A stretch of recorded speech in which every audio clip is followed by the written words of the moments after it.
आज anti paper leak bill पर बहस के दौरान विपक्ष के ज्यादातर मेंबर्स के निशाने पर धर्मेंद्र प्रधान रहे।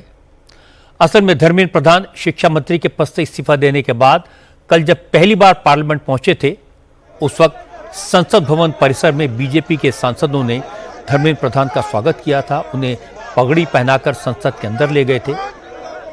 इसे आज विपक्ष के सांसदों ने मुद्दा बनाया। प्रियंका गांधी ने कहा कि धर्मेंद्र प्रधान के शिक्षा मंत्री रहते हुए कई पेपर लीक हुए, उन्हें इस्तीफा देना पड़ा और बीजेपी सांसद उनका स्वागत कर रहे हैं, ये शर्मनाक है। प्रियंका ने कहा कि बीजेपी नेताओं की हरकत प्रदर्शनकारी छात्रों के जख्मों पर नमक छिड़कने जैसा था। और इसके बाद प्रियंका गांधी ने नए शिक्षा मंत्री प्रहलाद जोशी पर भी आरोप लगा दिया। प्रियंका ने कहा कि प्रहलाद जोशी ने एक जमाने में रेपिस्ट का बचाव किया था। शिक्षा मंत्री जी ने शर्मनाक परिस्थितियों में अपना इस्तीफा दिया और कल यहीं मकर द्वार पर मेरे सत्ता पक्ष के सांसदों ने जिंदाबाद के नारे चिल्लाते हुए उनका संसद में ऐसे स्वागत किया जैसे मानो कोई सुपरस्टार पहुंच गए हैं। विडंबना देखिए महोदय, जब भूतपूर्व शिक्षा मंत्री को मुकुट पहनाया जा रहा था, स्वागत हो रहा था उनका, तब महाराष्ट्र में एक परिवार पेपर लीक पीड़ित अपनी बेटी की आत्महत्या का शोक मना रहा था। आपकी सरकार ने देश के करोड़ों छात्रों को क्या संदेश दिया? आपको किस बात का गौरव है, किस बात का अभिमान है? ये कौन सा अहंकार है? जहां आंखों में शर्म होनी चाहिए, वहां बेशर्मी और स्वागत के नगाड़े बजाए रह रहे हैं। एक तरफ मातम है, दुख है, यहां फूल माला डाल रहे हैं। कोई आप पर कैसे यकीन करे? प्रधानमंत्री महोदय जी ने नया शिक्षा मंत्री चुना, एक ऐसे व्यक्ति को इस पद पर आसीन किया जिसने एक गर्भवती महिला के बलात्कारियों की रिहाई पर अपनी सहमति व्यक्त की, खुशी जताई।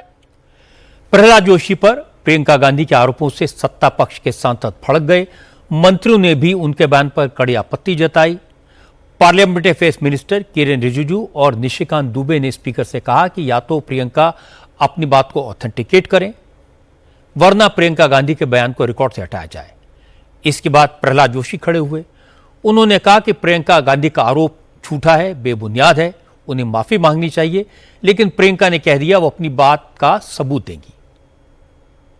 उनको पहले ऑथेंटिकेट करने के लिए सर, ऑथेंटिकेट करेंगे उसके बाद वो आगे बढ़ेंगे, ऐसे नहीं होगा। पहले ऑथेंटिकेट करने दो सर, उनको ऑथेंटिकेट करने के लिए कहिए, ऑथेंटिकेट करने कहिए उनको। सर प्रियंका जी को ऑथेंटिक करना चाहिए, ऑथेंटिकेट करना चाहिए। और जो मिस इन्फॉर्मेशन कर रहे हैं, नहीं तो मिस इन्फॉर्मेशन के लिए कार्रवाई करना चाहिए सर। ये क्या कुछ भी बोल के चल सकता है क्या?